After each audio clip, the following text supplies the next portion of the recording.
KTP ini kan ada apa? Jenengan nyebut apa? KBM. Ada pembelajaran, ada proses yang berdiferensiasi. Itu tadi ya. Untuk tahu proses berdiferensiasinya harus bagaimana, di sini ada assessment awal, ya, nyambung. Nah, yang dimaksud TP, betul Pak Hamid, TP1 harus ada sumatif. Sumatif pertama dilakukan setelah ini tuntas. Tuntas itu tuntas di sini. Tuntas dalam arti selesai. Ya, selesai diukur sumatif 1. Untuk bilang sumatif 1 siswa yang namanya Mukidi itu tuntas atau belum, ukurannya ini. Gitu ya. Sehingga nanti ada justifikasi Mukidi TP1 nilainya 60. Itu sumatif. Sumatif untuk TP. Nah, sebelum nanti gurunya memutuskan Mukidi hanya dapat 60, ini loh kekuatan di sini ini, konsepnya remedial dan pengayaan itu di sini dulu. Jangan nunggu ini. Jangan nunggu ini.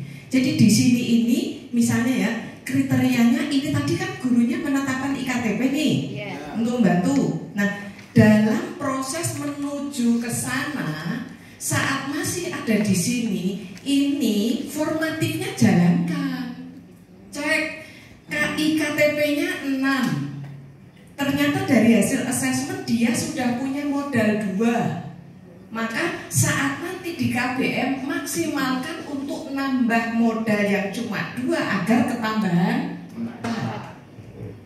Saat sudah misalnya ini diberi waktu 5 kali pertemuan, 5 kali tatap muka, sampai pertemuan ketiga dia ternyata masih belum bergerak ini, maka jangan nunggu nanti di sini, segera lakukan tindakan untuk membantu agar siswa yang modalnya 2 ini bergerak nambah 3. Atau kalau dia ini termasuk yang slow learner tapi tidak punya hambatan intelektual, paling enggak dari yang semula 2, sejak pertemuan pertama kok sudah mulai terindikasi dia itu belajarnya butuh waktu yang lebih lama dibanding temannya, segera lakukan treatment tadi, yang mungkin bagi guru disebut remedial dan mungkin pengayaan. Ini konteksnya masih remedial. Remedialnya bukan berarti harus selalu saat yang lain belajar yang lain, anak ini tidak harus selalu begitu, bahwa itu salah satu cara. Tapi gurunya bisa memberikan tadi yang saya maksud, bagian dari agar dia itu yang semula baru 2, temannya sudah jadi 3 nih, tapi dia baru 2,5 saja belum. Maka kalau waktunya di jam yang terjadwal itu tidak banyak, guru bisa memberikan aktivitas belajar lagi, tapi di waktu yang tidak terikat dengan jam.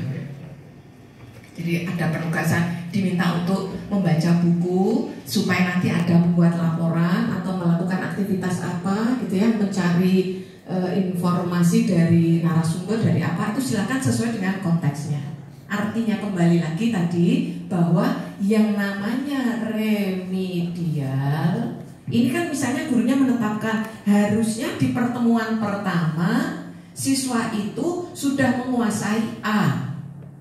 Ternyata ada anak yang A dalam pertemuan pertama itu belum dikuasai. Sudah ada evaluasi dari hasil assessment formatif hari itu. Gurunya memberi pertanyaan lisan, ada sekian anak yang nggak bisa jawab. Itu kan catatan itu. Oh, berarti ada anak yang perlu penguatan. Nah, penguatan prosesnya apakah dilakukan saat itu ataukah nanti di luar sesi itu? Di situ bagian dari diferensiasi.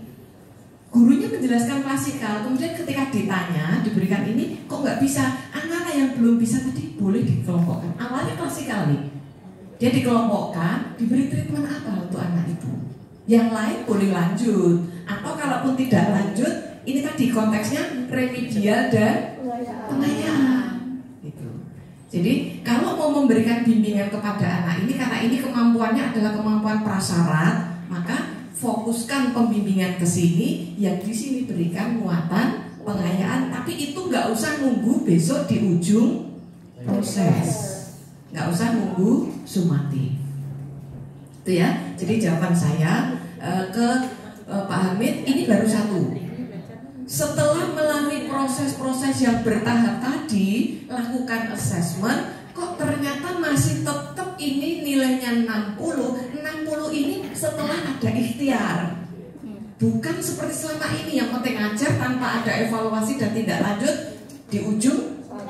Jadi ada sama-sama 60, ada yang dengan ikhtiar, ada yang tanpa ikhtiar. Nah, kalau misalnya ya nanti untuk penetapan kriteria ketercapaiannya itu menggunakan rentang angka gitu ya, misalnya ya misalnya itu juga bukan rentang, itu angka mutlak gitu Pak ya, rentang 60 sampai rentang, jadi misalnya 65 sampai 100 misal aja. Maka ya nilai-nilai yang ada di rentang inilah yang dinyatakan tuntas atau sudah tercapai TP-nya gitu ya. Ada anak yang nilainya 60. Tapi 60 ini adalah sudah melalui ikhtiar. Maka terhadap anak ini dia berhak untuk tetap ikut belajar di sini, tapi ini tetap ada usaha untuk lagi perbaikan lagi. Kurikulum Merdeka fleksibilitasnya diantaranya di sini. Lalu nanti urusannya kalau di ujung dengan kenaikan kelas, biasanya madrasah menetapkan kriteria untuk kenaikan kelas kan? Siswa boleh dan bisa dinyatakan naik kelas jika, nah ini nanti kan bisa jadi pertimbangan. Gitu Bapak Ibu, tidak kok kalau ada yang tidak tuntas lantas besok pasti tidak naik kelas, kan tidak selalu begitu. Pun sebaliknya. Itu. Nah, ini baru sumatif pertama. Nanti di sini ada sumatif lagi. Begitu lagi. Ini sumatif ke 2, ini sumatif ke 3, ini sumatif ke 4. Nah, besok kalau mau masuk ke raport, nilainya ya nilai olahan ini. Kan gitu ya. Sumatif 1, sumatif 2, sumatif 3, sumatif 4, jumlah dari rata-rata dibagi 4. Kalau guru merasa sudah cukup yakin dengan ini, capaian ini, kan ini sudah setelah melalui ikhtiar yang bermacam-macam ini nggak ada PTS, nggak ada PAS, nggak apa-apa. Nilainya ya ini tok. Boleh, itu tadi loh maksudnya panduan itu tadi begitu. Tapi kalau guru ini misalnya ya, ini dia nggak pakai proses begini-begini, hanya ini tok, maka dia merasa perlu informasi tambahan, silakan.